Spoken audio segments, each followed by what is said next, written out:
Welcome to the Storypowers Podcast, the show about the power of stories, the people who tell them, and why you should be doing it too. I'm your host, keynote speaker and storytelling coach, Francisco Mahfuz. My guest today is Brian Miller. Brian is a former magician turned international keynote speaker, author, and human connection specialist. His TEDx talk, How to Magically Connect with Anyone, has been viewed over 3 million times worldwide. I could probably call Brian a thought leader, but I think he would magically disappear me if I did that. He also hosts the Beyond Networking podcast, where he's interviewed legends like Seth Godin, Shema Hyder, Julian Treasure, Heather Monahan, and Carl Fussman. So I'm expecting my invite any day now. Ladies and gentlemen, Brian Miller. Brian, welcome back. You do manage to keep saying something silly in every intro. That was good. You had me laughing. I was trying not to laugh, so I didn't audio over your intro. That's the brand. Yeah. It's become the brand of this show, and I stopped telling people to mute themselves because I find it adds greatly to my introduction if someone cracks up trying not to crack up. Oh, that's so funny. Yeah, because I was laughing, but I know to keep myself quiet because I'm also a podcaster, so I was trying to do you a favor by not doing that. But yeah, I was over here laughing. Yeah, it's good. But we have a challenge, you and me. So no, this is for someone who has missed the original episode. We did this right at the beginning. You were one of the first podcasts I recorded. But you and I wouldn't say we went off track because I wasn't necessarily trying to keep us on track. But there might be 5 to 10 minutes of storytelling in that original one, and it might be more political commentary than storytelling, because we quickly went into messaging and defund the police and all sorts of other stuff that we weren't necessarily trying to talk about. So this time, I'm keeping us on track. I have every confidence in you. I'm ready. Okay, so the thing that shot you to fame, at least as a speaker, was your TEDx talk, which I've watched a number of times and I absolutely love. And I know that one of the things you hate is being asked to retell the story in that TED talk, because, you might as well just watch the episode, right? But I wanted to ask you something slightly different about that. The structure of your talk, for anyone who hasn't watched it, is there's 3 minutes of story. Then there's a whole bunch of magical stuff. In between, you talk about a little bit about connection. The story kind of comes back at minute 10. Then you talk a little bit more about connection. And then for the last 2 minutes, it's you finishing the story. Now, I know this might sound like a bit of a softball question, but why did you make a story such a big part of your talk? Yeah, I mean, it's not. I don't think that is a softball question. I think that's really important, because when people go to give a really important talk, especially short form talks, when you have very little time, it's really, really hard to do the kind of work you want to do as a speaker when you have less time, right? And I'm sure you know this quote, and many of your listeners do, but one of my all-time favorite quotes is from Mark Twain, right? And he said, I didn't have time to write you a short note, so I wrote you a long one instead. Right? It's really easy to talk for 3 hours if you're interested in your topic, because we can just ramble on forever. But if you only have like a TEDx talk, you have 15 minutes, or these days they really want 12 minutes, 10 minutes, because I work with a lot of TED speakers now. You gotta move the audience, and you gotta move them quickly. And I say this to people all the time. If you want to bore people, give them facts, studies, statistics. Give them proof if you want to bore them. If you want to move them to action, tell them a story. So the story for me, every kind of short form talk, especially TEDx, because that's kind of like the Olympics of short form inspirational talks, is how can I move this audience in the least amount of time with the least amount of proof? Because if they want proof, they can get it later. They can Google it. They can look it up. I don't need to prove anything, capital P prove, in the talk. I only need to soft P prove it. I need to convince them. And the way you convince people is by getting them engaged in a story and by letting them see themselves in your story, by making the story about them, even though it's your story. So that's the answer.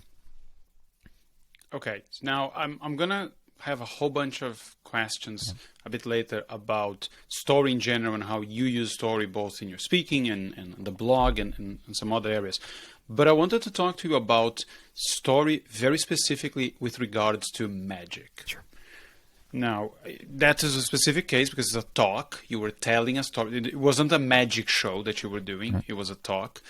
But when you perform, or when you used to perform longer shows, how much did you have to, well, first use stories throughout whatever you were doing, or also think of the show as a narrative that, and not just a whole bunch of tricks put together? Yeah, so I was obviously, so as you know, I was a full-time magician for 10 years. I still do magic, and I still do full straight-on magic shows, even though everybody who hires me now, the people who've known me for years in the industry who still hire me to do a straightforward magic show, they know that I can't help myself. I'm going to get a message in there. I'm going to backdoor a message, something important. And to that point, and maybe this will partly answer the question. In fact, when I was like just 17 years old, I was studying under a world-renowned magician. I got very lucky in many ways in my life, and I bumped into David Blaine's creative consultant at an Applebee's at 2 a.m. in Buffalo, New York when I was 17. And he kind of took me under his wing. His name's Garrett Thomas. And one of the things he said to me, and he's one of the best sleight of hand magicians who's ever lived, he said to me back then, you know, as a magician, you're in a rare position of power. Very few entertainers, very few people in any industry, in any medium, have the kind of power and influence a magician has, because we have the control of the room. We are in possession of the secrets when nobody else is. You know, we can essentially manipulate and persuade people, and we can use it for good or for bad. He said, so as long as you have that much power, why not take the opportunity to do something positive with it? Not just to entertain someone with a magic trick, which is great in and of itself, but to do something bigger, to give them something, to give them a gift that they can use in their life in some way. Not to get preachy, but to give them something. And I've never forgotten that. I mean, he said that when I was 17. I didn't get it back then. It took years before I really understood what he was talking about. I was like, what do you mean? I just want to make people's jaws drop and go, whoa, you know. And then you realize, no, there really is an opportunity here as a magician to do something meaningful. And so as a magician, I think the hardest thing if you're interested in storytelling like I am is not to get preachy during the show.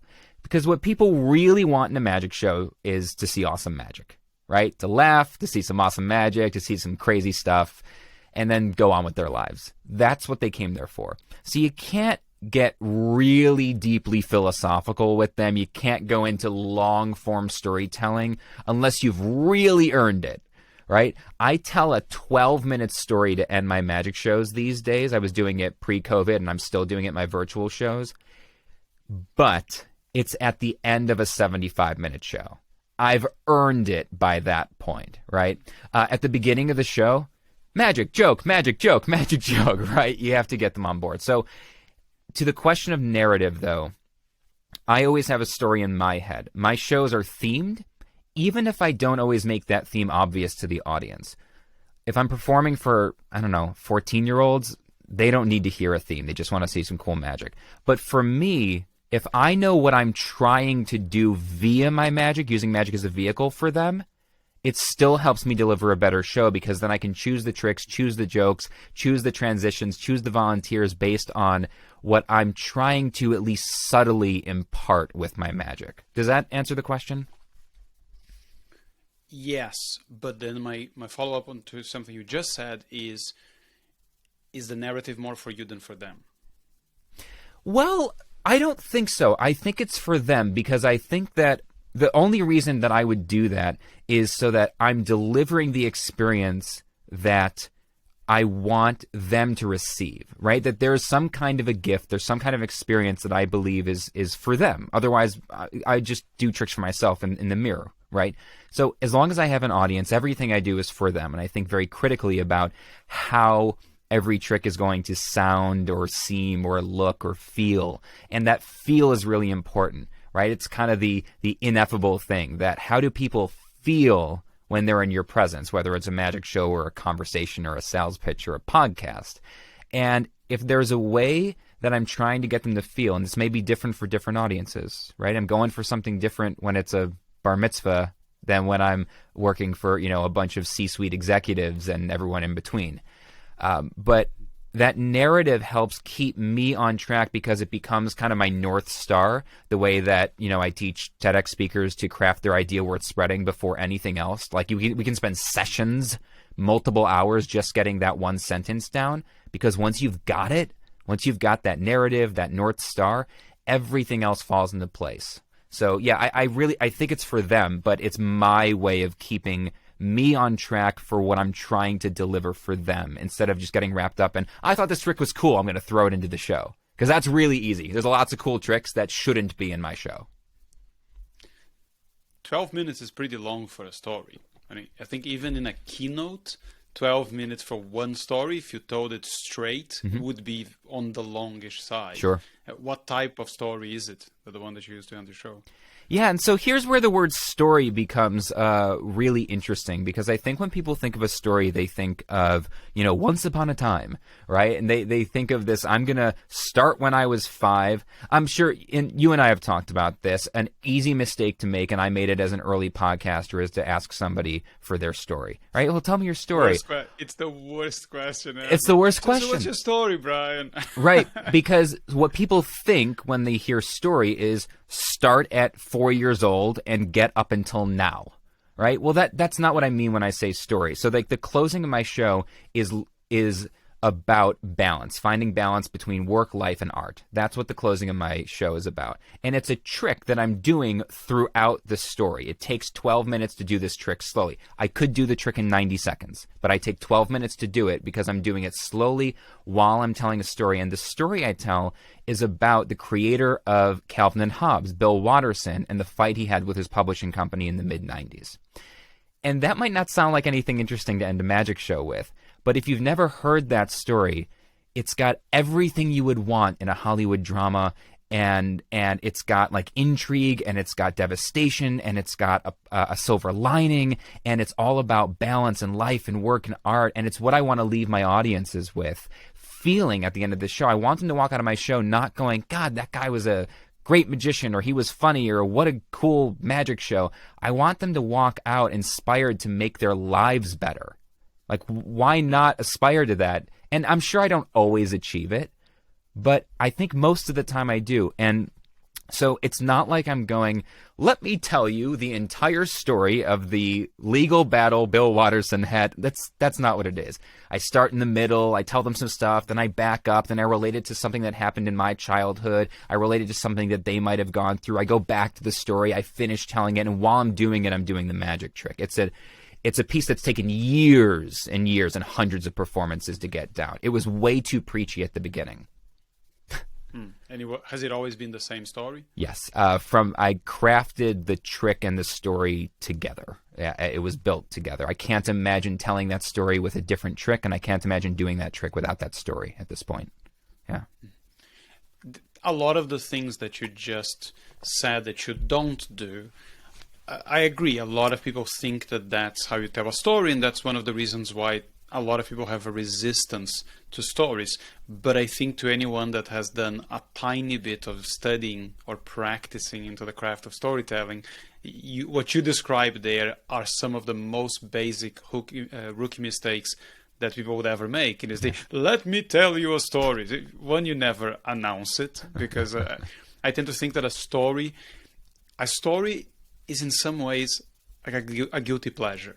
So no one likes to watch home improvement shows in theory, but the moment they start, you find yourself pulled in, and you just have to see what the house looks like at the end. Yeah. And I have friends that are like that with cooking shows, or with Big Brother, or something horrendously crap like that. You would never admit that you like it, and if someone announces it, you say you're not interested. But if they sneakily get you in, you're in, and you're gonna stay until the end. The voice and all, and the timeline. Yeah, The Bachelor. I mean, you can get wrapped up in the goofiest, sleaziest TV if you buy into the quote unquote story of the show. If you're hooked by it, yeah. Yeah, it's surprising how little it takes to catch your attention. The other day I watched an episode of $1 Million Beach House. It must be the most shallow show of all time. And it wasn't even a good show. But at the very end, they're showing this house, and the house looks super impressive. And the very last seconds is the owner who's trying to sell the house, who just walked into this open house that looks like it's going to be a massive success, but they had redecorated the house. And she was kind of a hippie, and they did the whole thing in a modern style, and she looks really pissed off. And then you're like, what's going to happen now? You know, they're in the middle of the showing, she's filming, she's in the middle of the living room. So I almost watched the next episode because of it. Yeah. But somehow I resisted. I realized it wasn't that important. Yeah. But for a bit, they had me because they did it right. Yeah. They told that story right. Yeah. Okay, so I just on that point, I love what you had just started to say about how you can just start a story that you don't have to announce it. That's so important that you don't build it up or set it up. I open all of my workshops with a story about something that happened 50 years ago in the Museum of Modern Art in New York. And I don't say, well, now I'm going to tell you a story about how different perspectives, whatever, and then do it. I come, I'm on the screen, we see the people, we do our quick technical checks because it's virtual these days. You got to do that first. I wish I didn't have to, right? The best thing in live is not to do or say anything before your opening line. Can't do that virtually. But you do that, and then I go, all right. So 50 years ago, the Museum of Modern Art in New York City, they had a special exhibit on display. It was called The Last Works of Matisse. Now, nobody has any idea where that's going. The title of my talk is Beyond Networking, How to Magically Connect with Anyone in a Virtual World. They just introduced me as a former magician. I came on the screen and started talking about something that happened at a Museum of Modern Art 50 years ago. They have no idea what it's about, but I can tell you from having done it 50 times in the last year that everybody goes, they just lean in, man. They lean in because you have to know where it's like. The beauty of stories when they're told well is it doesn't even have to be your story. It can be almost any story, and if it's told well, people want to know what's coming next, right? That's the David Mamet quote. The only thing that keeps the audience in their seats is wondering what's going to happen next. And that's a beautiful thing. You can almost tell a story that has nothing to do with it, that almost is so tangentially related to your topic that you're just waving at your topic as you walk by it with your story. But if it's even a little related, it's beautiful. And if it's more related than that, then huge win. Yeah, so a couple of, I think, very important things on what you said. So you said you don't have to announce it or build it up. I would actually argue that you shouldn't announce it. I agree. At all. And the reason I say that is because I believe that there are two separate pathways into the brain. One of them is last year, and immediately you know a story is going to come. Yeah. Or at least an anecdote, yeah, right? But the moment I give you a time or a place, that's the brain. The brain has been signaled. A story is coming. Pay attention. This might have important information for our survival or thrival. Yeah, thrival. That's one thing. Thrival. And that's what we want. But the moment you say, I'm going to tell you a story, I think you're getting all that baggage of, maybe this is a childhood thing. Maybe it's entertainment. And you're how long is this going to take? The wrong path, because they don't have a good association with that line or that word typically.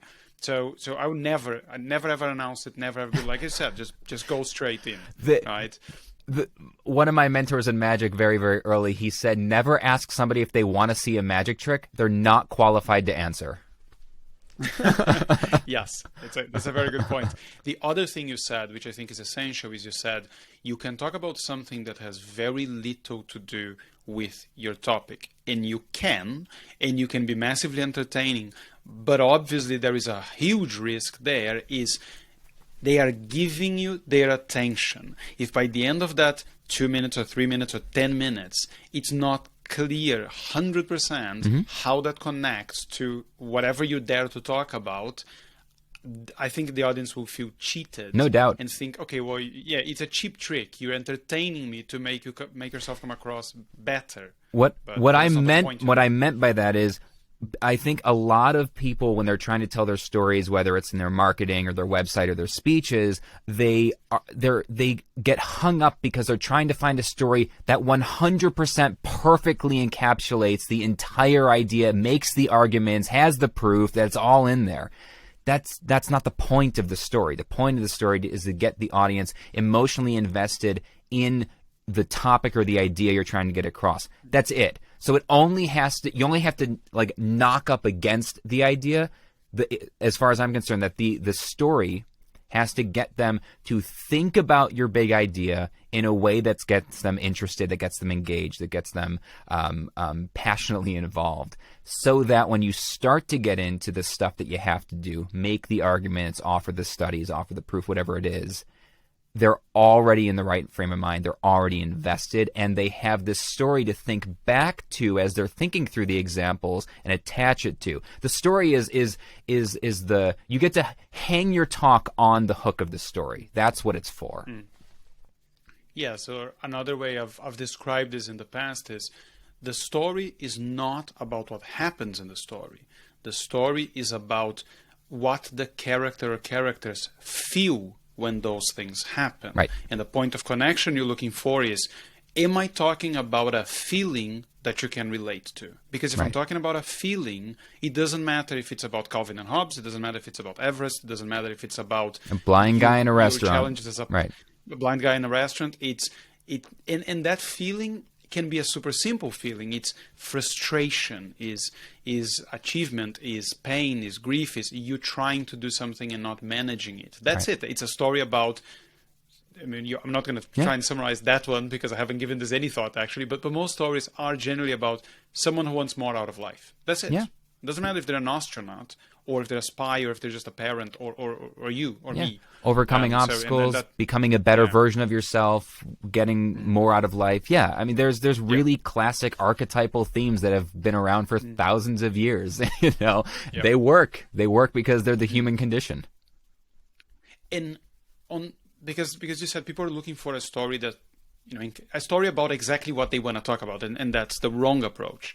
So the right approach is to look for a story that makes people feel something, and that there has to be ideally a connection between what you're trying to say. So in your particular case, do you actively look for a story when you're trying to make a point? Do you just have a collection of stories and you say, oh, actually, this one actually would work very well for this? And do you have an active process, or this stuff just comes to your head because you're so exposed to this all the time? Both. And I think that the second one because of the first one. So it started with an active decision. It started with years and years ago when even as a magician, but especially as I transitioned into speaking. Magic is a very, very specific type of storytelling, right? Because the trick comes first. Usually, actually, it's interesting because there have been times when I've had a story or an idea, and I'm like, now I need to find a trick that'll let me get there. But usually as a magician, you have a trick and you need to find a way to present it. But as a speaker, you need stories all the time, especially as a keynoter. And I was doing 90-minute keynotes a lot, like not like the 40-minute, 30-minute, 40-minute. Like, you need a lot of stories to get through 90 minutes because you can't just give them facts and statistics for 90 minutes. So what I started doing... Well, you can. Some people have tried. And we've all seen those keynotes. You don't get to do it for very long. You don't get to do it for very long, though. We've all seen those keynotes, and that's what I think is funny when, I get to put on my website, I'm the top-rated speaker at every conference and every series. To be honest, it's not that hard to do that, right? Because most speakers forget that the purpose is to use stories to get people engaged, to give them something, that it's not, the content area itself that they're experts in is usually pretty boring. So being the top-rated speaker at a conference should not be that hard if you understand the principles you and I are talking about right now. Having said that, what I did is I became a collector of stories. That's how I see myself, just a collector of stories. So I see the whole world through the lens of human connection because that's my specialty. And so what I do is every day whether it's something on TV or in a movie, whether it's an article I read or a post I saw on social media, a conversation I overheard walking through the world, which hasn't happened for the last year, anything that I notice that has any kind of a story associated with it at all, I just jot it down on my phone. I have like thousands of notes in it's just like called like story ideas or blog ideas or something like that in my phone. And a lot of times if I'm by myself or if I can, I'll talk through it. I'll hit the record button on a note. It's way better for me. Voice memos are great because you don't just capture the story or the thing you saw, but you can talk like 5 times faster than you can type, or whatever, 3 to 5 times faster than you can type. So you get it out quicker, and you capture the emotion, the rhythm, the way you felt in that moment. You can always get it transcribed later. So I became a collector of stories, and for me it was an active process of just notice something new every day. At least notice one new thing every day. And many of them never make it anywhere. They don't get out of my phone. But anytime I'm feeling stuck, or if I'm working on a new presentation, I won't get to a point in writing out a new presentation and go, I need a story here. Let me go find one on my phone. What I'll do is I'll stare at the blank page, and then I'll just open up that thing on my phone and just start scrolling and just see the titles of the notes that I've written. And one of them will jump out at me. I'll go, what was that? And I'll read it or listen to it, and I'll go, that was cool. I wonder where that would fit. Would that be useful here? What does that make me feel? And that's my process. So I started with a deliberate, active approach, and it has just become intuitive over years of doing it, like any other practice. It's not, nobody's born with this. Like, I got a 6-month-old. He doesn't know how to do this. Like, people think that some people are just gifted storytellers. No, it's a practice. It's a skill. Your approach is very similar to mine. I find that although I know many different ways to look for stories, and some work very well, I much prefer your approach, and my approach is write them down. Like anything that seems remotely interesting, write it down, because it's a lot easier to have stories and then figure out what point you can make with them, what emotions you can tap by telling them, than to try and strategically look for a story. And I find that this is perhaps the biggest challenge with most people that I work with, is the finding of the stories. Yeah. Because if you get them talking about stuff that they know, they can tell you the story. They might not tell it very well, but it's much easier to craft a story that is interesting into something better than say, okay, well, you seem to be able to tell them well, but you just need to find them now. And people start going, I've got no ideas. Right. And it's not an easy process. I think even for people that are used to, if I say to you, okay, Brian, you need to find me a story about, a leader doing it's a pain in the ass. Like, you can Google stuff. Yeah. But it's hard to go through your memory that way. And the other problem with that, on top of it being incredibly difficult to do, which it is, and which is why you and I have this other process, which works much better. But on top of that, the other problem is, if you go find this story for a point you're trying to make, you have no idea if that story will be interesting or engaging to an audience. Whereas when you do it the other approach that we're talking about, I'm pretty sure that any story that caught my eye or caught my ear enough to write it down will be interesting to somebody else, because if it was interesting to me, we're not that different. Yeah, we've got different preferences, and not every story is for every person, whatever. But if it caught my eye, caught my ear, there's a much higher chance that it will be engaging to somebody else as well, that it'll capture them as well, the way it captured me. Okay, so you talked about how different we are, or supposedly are.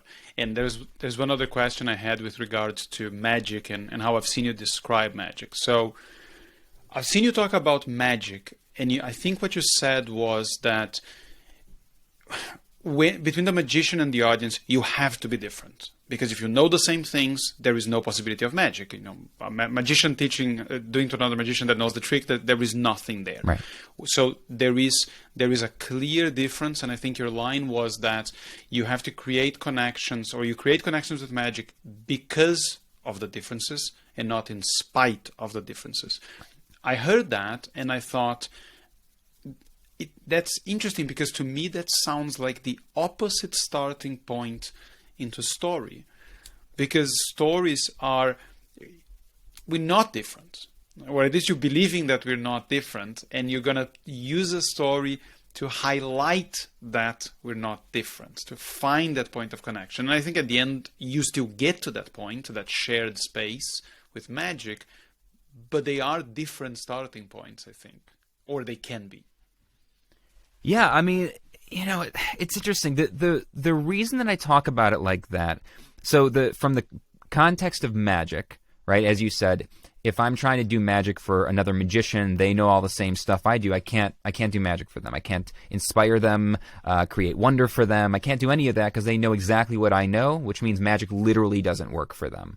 And I use that analogy to the wider space of human connection, that we connect with people, like you said, not in spite of our differences, but because of them. It's because we have so many different backgrounds, beliefs, cultures, religions, languages, ideologies, experiences. It's because of that we can actually form something bigger than itself. If you and I both grew up in basically the same town, knew the same people, with the same socioeconomic status, went to the same school with the same teachers, it's not a lot of place for you and I to build something new, or at least we got to work a lot harder because we both know all the same stuff. We're coming, if every time I say something to you, you go, I agree, nothing happens, right? It's really boring. That's why most grad schools have a hard rule against hiring their own doctoral candidates. When they give a PhD, they don't hire that person, even though they loved them so much they gave them a PhD, because then it's like intellectual inbreeding, essentially. Like the same ideas just keep getting passed on forever and ever.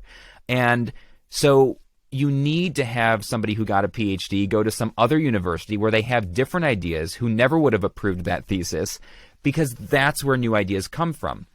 And I think that's the thing. Nobody, when I told the story of trying to do magic for a blind guy in a restaurant, no one in my audiences anywhere will be able to relate to that. Completely different perspective. But by the end of the story, everybody realizes that in spite of all of our differences, the core of that story was trying to connect with somebody where we didn't immediately or intuitively understand their point of view, trying to find a way to bridge that gap. Everybody has had their own version within all of their own perspectives and their own stories, has had moments where they've been embarrassed or frustrated because they didn't know how to connect with somebody that was from such a different worldview. That's what the story was about, even though our starting point and the story I told, you could never have associated with apart from me. You had to be me. And so that story was, to a great extent, a personal one. It's something you experienced yourself. But the story you mentioned earlier about Calvin and Hobbes, and I've seen a lot of stuff that I've seen you talk about on the podcast or on the blog, you are telling stories that are not only not yours, but they're not really personal stories. They're not, right. An individual in the world living their normal lives. They're, companies and artists and famous people, or very strange things, because I don't think you're hiding this terribly well, but we both know that, we come from nerdland, and that comes through at times. Oh yeah, it's not hidden. That's for sure. It's not even attempting to be hidden. So do you have any particular preference of, this type of story for this type of moment? Or is it just, well, I found this one, I like it, and I think it fits here, but there's no judgment of it would be better to tell a story about parenting here other than a story about Calvin and Hobbes? Oh, I feel like those were two different questions. I'm trying to figure out where I want to go with that. There's a good chance that they are. Yeah. Well, it's because I was thinking giving a speech versus writing a public blog are very different things, right? So that the second question, and you may need to kind of remind me exactly what those two questions were there, but the second one was more to the point of kind of writing in public or telling stories in public. It's on my blog. I have no idea who's going to be reading. I have a general sense of who reads, right? But I don't have any idea. It could be anybody, especially when you post it on social media.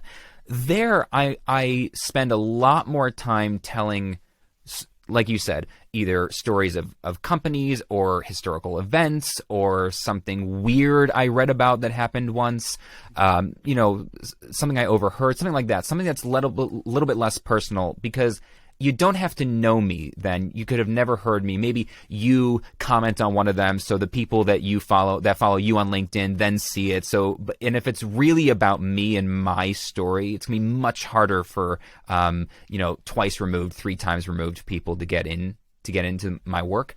So I'm going for more accessible stories there.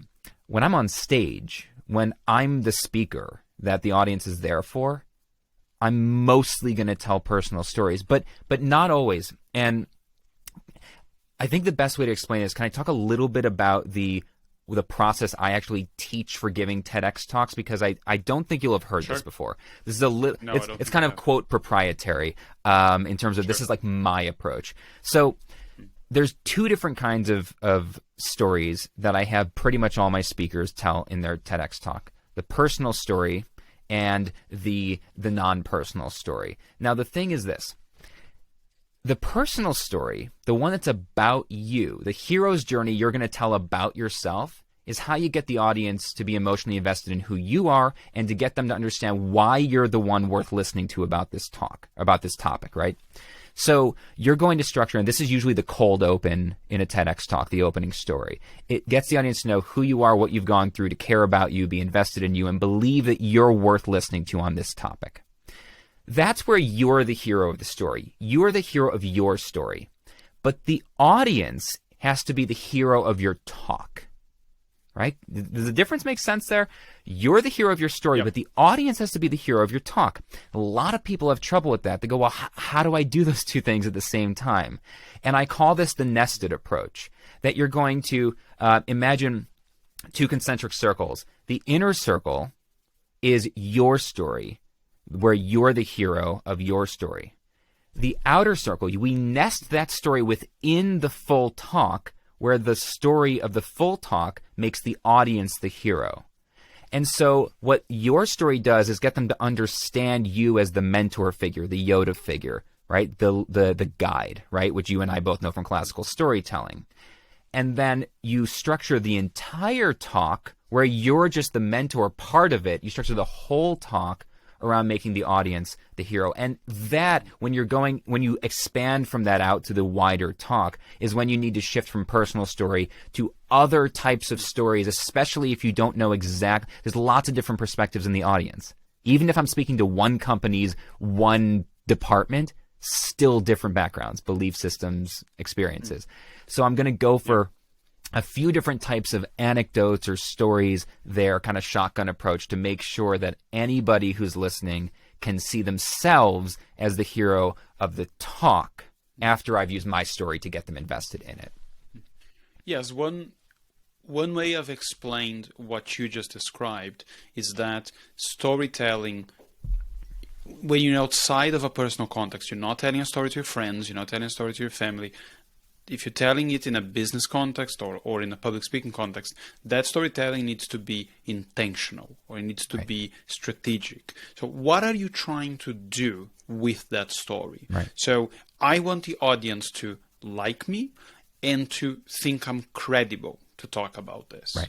So that first story needs to bridge that gap. Right. So, why should I listen to you, and why should I listen to you on this topic? But as soon as you've gotten that done, Ted, I think, might have been Chris Anderson that said that the talk is a gift that you're giving to the audience. Yes. If you don't switch that from this is my story and this is what I've achieved and what I've learned to this is why you should care about this, this is how you're going to use this is how it affects your life, then, you're not done what you're there to do. Yeah. There's literally a line in my TEDx talk where I hit this on the nose as obviously as you can. And I think this is a point in most people's talks where you should be obvious and you should not bury this, where there's literally a transition moment about a third of the way through the talk, right where it should be, right where we know. After I've told the intro story, and then I essentially say, and here's what we're going to be learning about today, and here's why I care about it. Then there's a line where I go, but you're not magicians. So how does this apply to you? Why should you care? I think I actually said in the talk, why should you care about this? You're not magicians. That tells the audience I am now going to flip the script from what we've been doing about me to why this is important, why this is relevant to you. And you can literally just go through your script and change every I to you or at least we. Anytime you can use you or at least we instead of I, you're in much better shape. So we might have answered the question in the beginning, because part of the question was, where do you choose to use the personal story versus the non-personal story? So one part of it is obviously, what are you trying to do? And a non-personal story is not going to necessarily do that right at the beginning. But is there any other criteria in your mind? But I'm thinking more about speaking or telling stories in a live context or an online context, not written, not writing. Right. I think the written form is very different, and I think you get away a lot more easily with, or it's harder to get away with a personal story if they had no idea who you are. Right. If the first thing they ever come across is that piece of writing, I think you'd have to work a lot harder for the personal stories to have the same impact. You have to really craft the hook to be so interesting that it doesn't matter who you are, but they want to learn about what happens next. Yeah, you have to be really impactful right away. Yeah.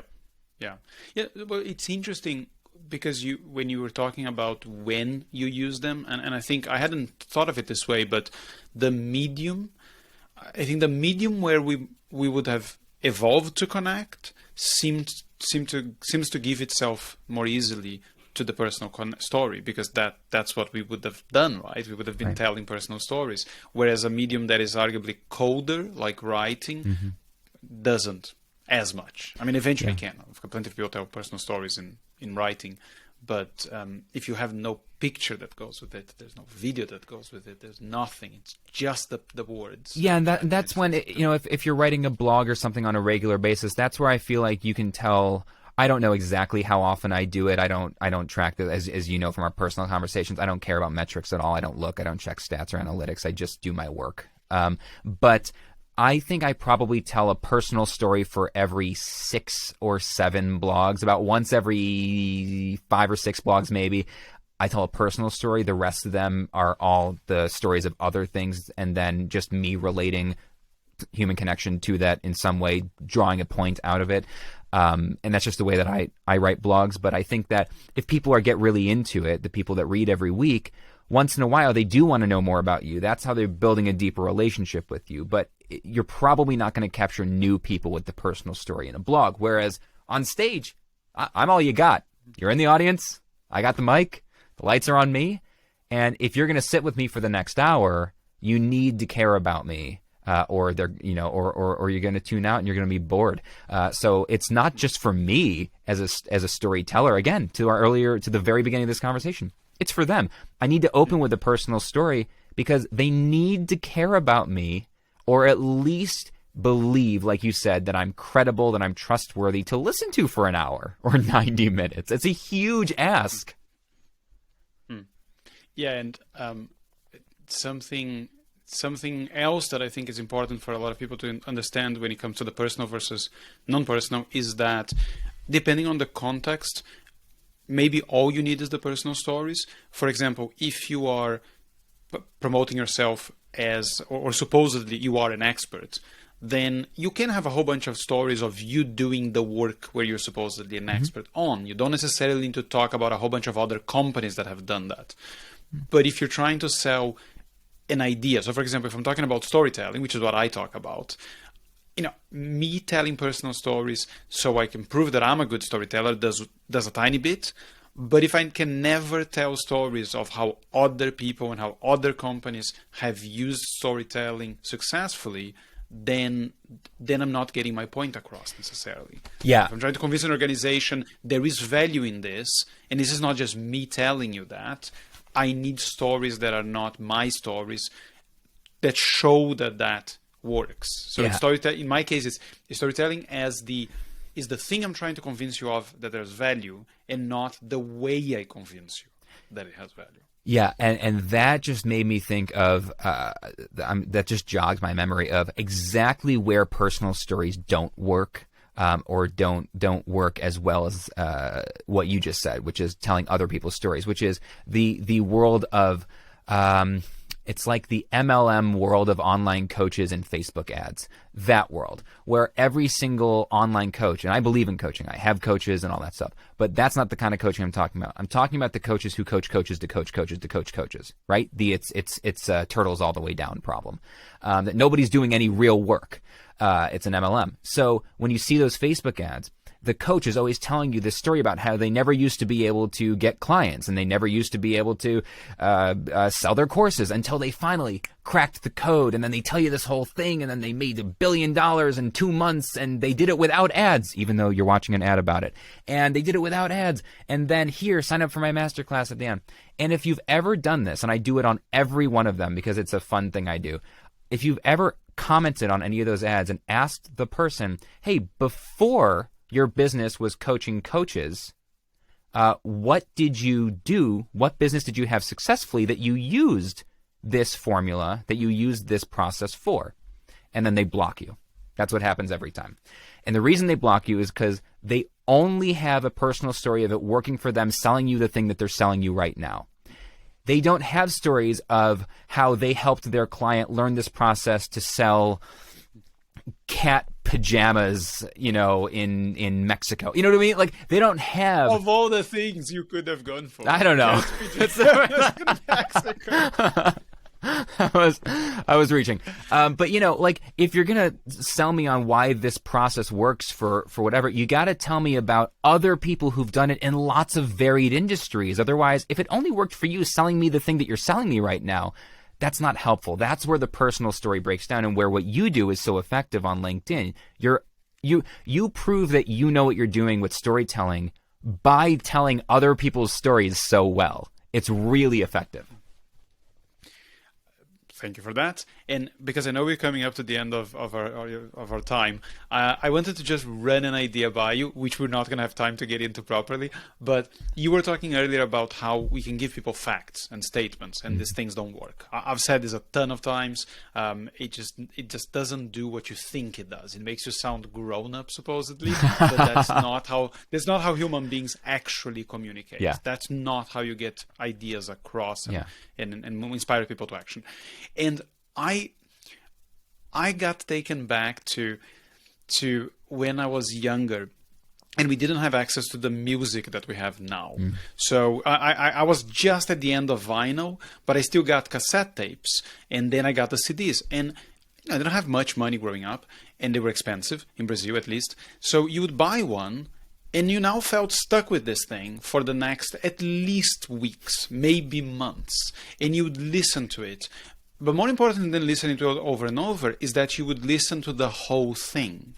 So you got the whole, to call it, the whole narrative of what the album was. Yes. Whereas if you just listen to one song, you might like it, you might not like it. There's a chance that you're not going to get the same impact from that one song that if you had listened to the whole thing. And for sure, it's not going to stay with you. And I sort of think of it as the whole facts, and says, yeah, a fact by itself, a statistic by itself might be impactful, but it's not.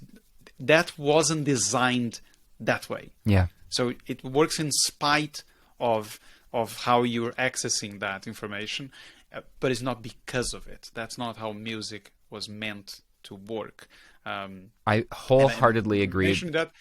Mentioning that, I have been listening for the last 3 days to the Moonlatters, which is a band I believe you are aware of. I am aware of them. That's so funny. I had no idea where you were going with that. Yes, that's my brother's band out in Seattle. They are prog rock superstars in an age that doesn't listen to prog rock. They're incredible, aren't they? Yes.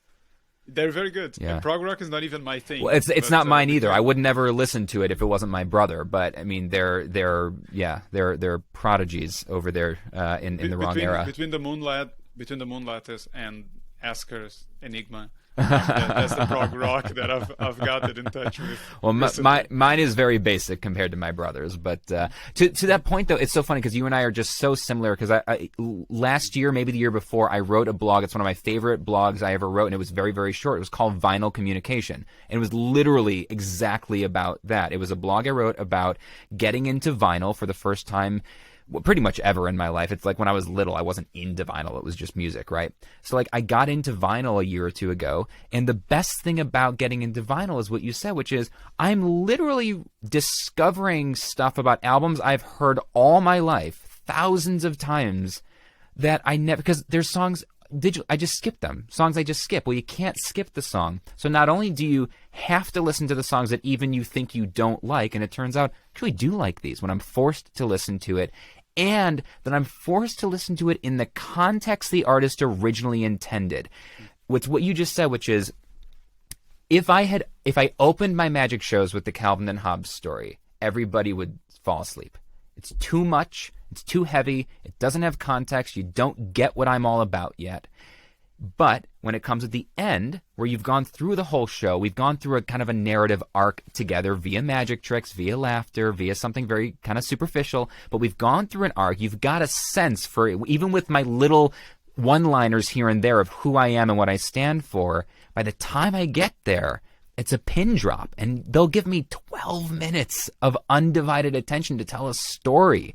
And so I think that it's really important that not only do facts and statistics and studies and research, they have their place, but they need to be in the right place, and they need to come in the right order. The order matters. I recently wrote a blog called The Order of Operations. I got a math degree, and it's not just math where that matters. The order you do things in really matters. The story you open with versus the story you close with, the stats you give, the way you give anecdotes in the middle, what transition to use and when. They really matter. Try switching one line for a different line in your speech, and just see what happens. Magicians will do that. We used to do that all the time. You go, I wonder what would happen if I did this trick before that trick. And you do it, and you go, wow, completely different impact, And maybe it's what you want, maybe it's not, but like it really matters. Well, stories work, and to mention something I heard from you recently that I really like, that apparently your favorite review of all time from your book is someone who read it and said, "I know conversational kung fu." They're referring the Matrix line, "I know kung fu." Show me one of the greatest scenes of the movies of all times. Yeah. And that's how I think of it, and I will start using this now. Storytelling is communication kung fu. Yeah, that's exactly what it is. It's awesome, and I love. And now you have to go. I know you're everywhere. We got a couple minutes. You can wrap it up, but yeah. So you're everywhere, but if you want, what is the best entry point for people to come across more of your stuff? Great. I've mentioned the podcast. I mentioned the TED Talk. I'll link those up. Sure. Where do you want people to go to look for you? Great. Okay. So depends on what kind of person you are. If you're listening to this and you really, really, right, because it matters. If you're listening to this and you're really interested in that TEDx talk, aspiring TEDx speaker, or even you just want to get better at that kind of storytelling, go to conquerthereddot.com. conquerthereddot.com. My current session is in session. I don't have an active group right now, but you can get a ton of resources where I go deep into the stuff you heard me talk about here, all free there. And then you'll be on the waiting list if you ever want to jump into the next round of the group. So conquerthereddot.com. And if you're just interested in kind of my work in human connection and you want to see how I use storytelling in my blog and my writing and that kind of stuff, that's humanconnection.blog. Okay, I think we did it this time. I think we. I think we did, man. This is good. I really enjoy this. I would like to do this. I wish we could do an ongoing series about storytelling because this is great. I'm sure we can manage something if we try hard enough. But if not, I'll just bring you back every 50 episodes. Wonderful. That sounds perfect. Brian, thank you very much. You and I could talk for hours, but you now have a family to attend to. So thank you very much for your time, man. Man, thanks for having me back. It's a pleasure. All right, everyone. Thanks for tuning in. Take care of yourselves. And until next time. All right.